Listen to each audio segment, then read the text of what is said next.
Hey everybody, today I'm going to show you part one of Alan's Monte Carlo. So this is, I'm going to say, probably the nicest car I've ever seen. It's a all steel drag and drive 72 Monte Carlo, and it is absolutely gorgeous. He's building this car for a while, and he is going to be doing like drag week, sick week, whatnot with that. So he brought it to us to have us plumb it and wire it. So as far as wiring goes, this is the panel for his car. So we have a Dominator ECU. This car is very feature rich, if you will. So the smart wire is not going to be powering the injectors. We have 24 injectors. So we have the first set coming off of the Dominator, set 2 coming off of this injector driver module, set 3 coming off of this one.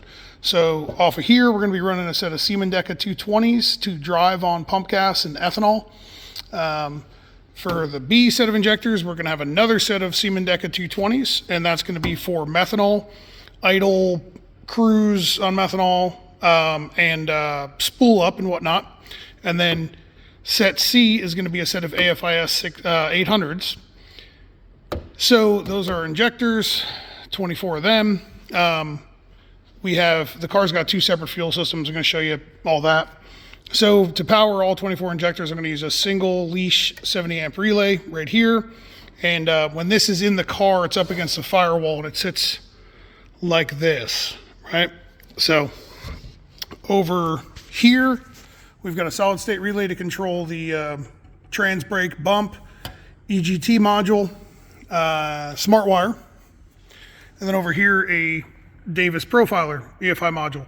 So I orientated this so that when it's in the car, everything's easy to plug into, and we're using the Motion Raceworks cable saver deal to hold the cable in without being able to rip it out. So anyway, there's his electrical panel. So this thing's gonna be awesome. I gotta say, I'm like really excited about this car, so just bear with me. So we have 2 full spectrum power P-Motive P2000 16 volt batteries in here. I run 1 in my car, and this thing's a beast. But the tray was already built, and for like a full size like Group 34 battery. So we just kind of modified the tray to get them in there nice and tight. Pulled a lot of weight out by putting 2 of them in, but more so, we've got a ton of reserve capacity and a ton of cranking amperage. This is a Aeromotive. This is a 10 gallon per minute pump, but we're swapping this out for a 3.5 gallon per minute Aeromotive pump. This is for the pump gas flex fuel side. Got a fuel level sending unit, and then this tank here is for the puke tank. So the valve covers vent to here. I'll show you more of that here in a minute. So kill switch here. We're not going to get into this. I'm not going to explain that. Then we have contactor or kill switch. You know what I mean? Your main disconnect right there, and pop the grommet over here in the corner so you can't really see it. Also in the trunk, fire bottles, dual chutes. And then there's the lines coming up through the bulkheads in the floor for the puke tank. So the interior, there's really not much to see here, although it is gorgeous. I've got it all stripped out. Justin and I got it all pulled out. Factory column, kinda ties into some race stuff underneath the hood. They did a fantastic job. There's some factory wiring for the power windows, for all 4 power windows. So this is a power window, power window. We're gonna have control from the driver's seat on all 4 of them. And then, you know, the passenger will have control of this window as well. So this is a Steve Morris's SMX. So this is basically a 481X that he developed with water jackets, and I just got done plumbing up the water system in this thing, and it's rather intricate. So it's one of the reasons why I'm making this video, so that if you do buy one of these, you know how to do what you're supposed to do. So the intake manifold's over here. I have the intake off the car. There's the intake manifold. So here's your two sets. We don't have the AFIS injectors in here yet, but we will. And then there's your third set for driving on pump gas. So I've spent the past couple of days plumbing this car, and I'm not even done yet, but it is rather intricate. This car's got a little bit of everything. So it's got a dry sump. There's your dry sump tank. There's your dry sump pump way down there. It's got one of these. We're gonna be leaving this filter and going to another filter. We'll go over that in a second. But then there's the methanol fuel cell here, and that will be ran from the bottom of this to the bottom of the cam-driven pump right here, and then we'll feed methanol to the mechanical pump. So, twin turbo, all billet, pretty amazing car. So let's talk about plumbing. If you ever build one of these, it's got a lot of water, right? So basically, that cylinder head, they're segregated completely. This side of the block, that side of the block, segregated completely. So if you think about it, you kind of have four engines in a way. When it comes to plumbing, you have four different cooling systems, right? So what we have is you kind of see it down there, a Davies-Craig down here, a Davies-Craig pump. It's mounted. So we've got a 20 AN hose straight down there that comes out of the bottom of the radiator into the Davies-Craig pump. We come out of the Davies-Craig pump into a Marcella Manifolds billet water manifold. Thank you, Jason, for hooking me up with this. It's a big deal. This worked out perfect. I made a post about this and everybody told me to use the Wilson piece. The problem is the height. I didn't want more height. So I knew we were gonna have to come off the top of this with some either 180s, 120s, 150s. And I wanted this to be lower than the engine and the radiator and whatnot. So I didn't want the height of the Wilson piece. So we come out of there and we get this right here feeds the cylinder head, right? So this hose feeds the passenger side cylinder head. This hose here feeds the driver's side cylinder head down. A lot of hoses, right there. There she is, right there. Okay. This one here feeds the passenger side of the block. This one feeds the driver's side of the block. When I put the car up in the air, I'll show you that. Then we have returns, right? So this is the return from the cylinder head. And all of these pieces of heat shrink here are labeled. I just turned them all down so it's not like ugly, visible. But if you take all these hoses off, it's all labeled so you know where everything goes. So this is the return from the cylinder head. So this comes along here, and then returns to the radiator, right? There you go. So there's one of my labels you can see. Radiator port 3. So I just did it from top to bottom. There we go. Port 1, 2, 3, 4. So there's 4 return ports, right? So you got to return for this cylinder head, return for the block over here, then a return for this cylinder head, return for the block over here. So you're pumping water out through the shower head right here to all 4 ports, or all 4 different spots, both cylinder heads, both sides of the block, and then it returns, comes back to the radiator here. This is a Delta PAG radiator and dual 16-inch fan combo. Very nice unit. I think we're not gonna have any problems keeping this thing cool. So that really makes it up for the cooling system. The oil system is also extremely in-depth. So these engines are set up for dry sump, right? Or an external oil pump. So you've got the typical dry sump stuff, which we'll look at underneath, but then we have cylinder head drain backs. So these drain backs here are just like when the car's off and the valve cover doesn't fill up, right? Then there's also, which I haven't figured out how I'm gonna do this yet, but I will. There's also he's got a fitting screw into the back of the head, and you'll see when we go underneath the car, those hoses right there go to the dry sump as well, one from either cylinder head. So those are suction lines off of the dry sump. So it has 2 suction ports off of the oil pan, like a normal dry sump, and then it has another suction section from turbo drains, and then an additional suction section from the back of the cylinder heads. It then comes out of the scavenge section of the dry sump and comes through here.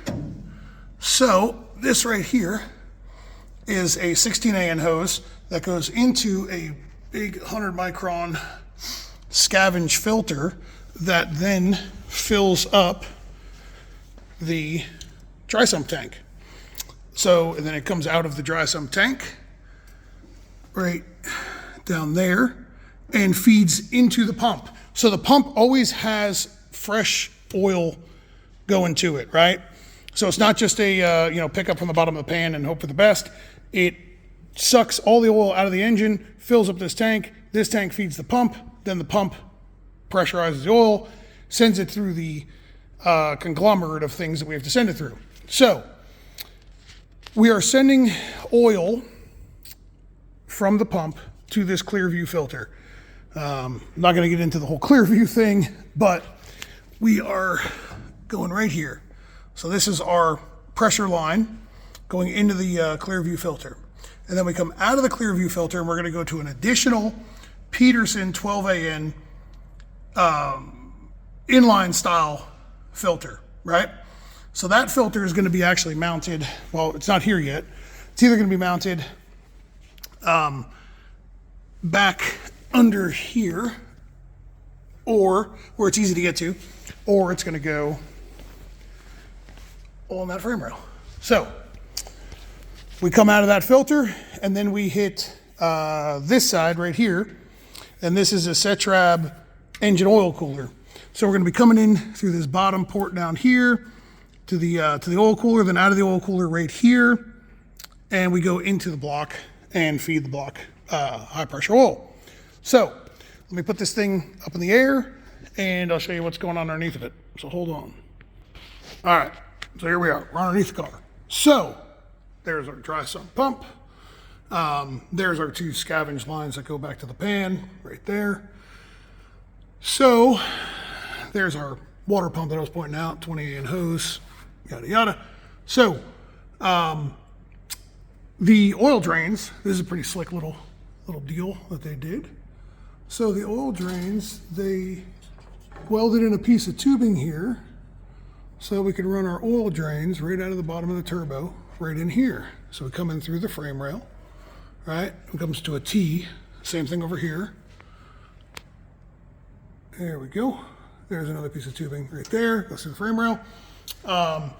And we go to this T, then that T goes to right here, up over top of the arch that's cut out for the steering, and then down through here into a 150-degree fitting into the scavenge section. So this is scavenge section 1, scavenge section 2, scavenge section 3.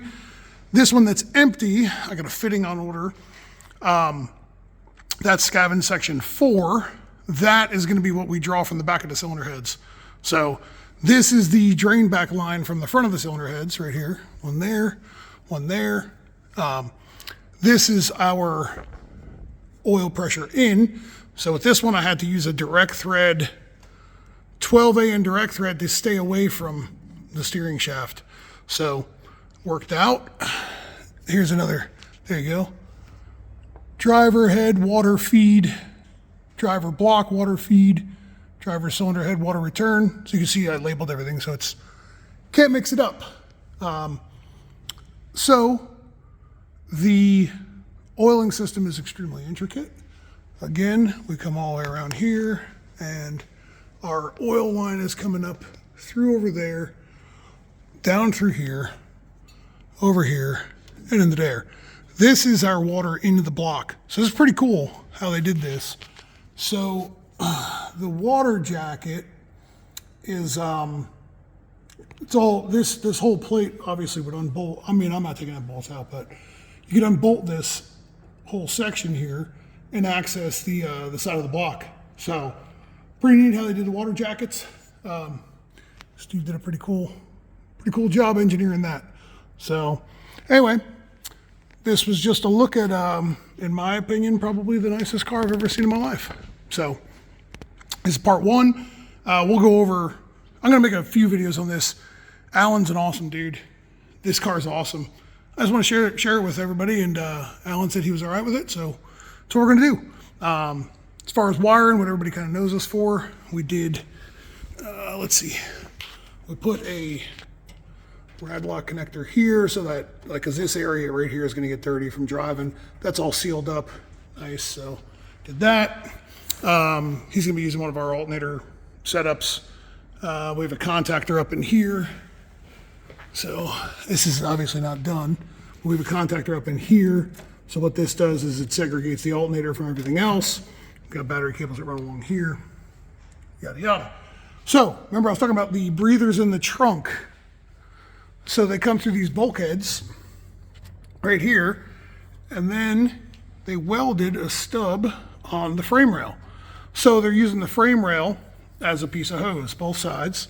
So it comes all the way up here, and whoops, past it, right there it is. There, so there's a 16AN that's gonna go up into the valve covers up there.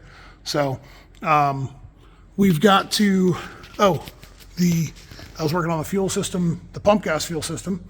So it's gonna come out, I'm gonna put a bulkhead back there in the floor pan of the trunk somewhere. Gotta figure out where. We've got a Motion Raceworks Flex Fuel bracket with a Continental Flex Fuel sensor. So we're gonna come out right here, or come into it from the pump right here, run right along here, up over top of this bar. It's nice and secure. And then we're gonna come out of there, run right along over to here. And side note, when you're plumbing a car, buy a whole bunch of fittings because you don't know what you're gonna need exactly. This is a 45, but 45 didn't want to work here or here, needed a 30.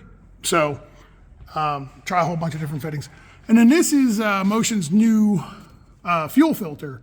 So this thing has got 2 outlets, which is really nice because we are low on space in this car. As huge as this car is, we're still low on space.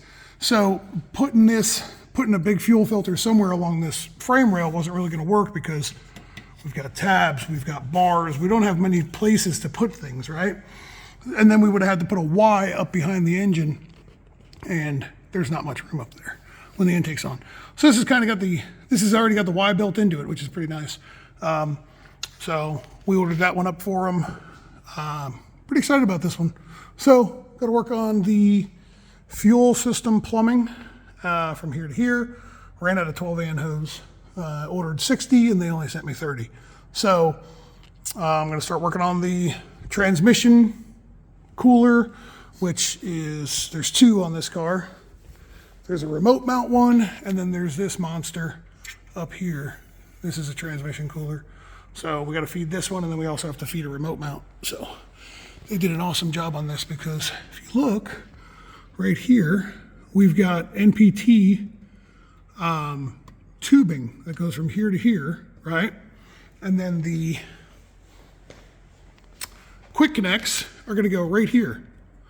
So you're gonna thread in right there. So when he wants to make when he wants to cool it down in between rounds, he can just plug in his quick connects right there, and he's done. So pretty sweet. So we're gonna cover everything else with this car because this one's badass. So, all right, see you.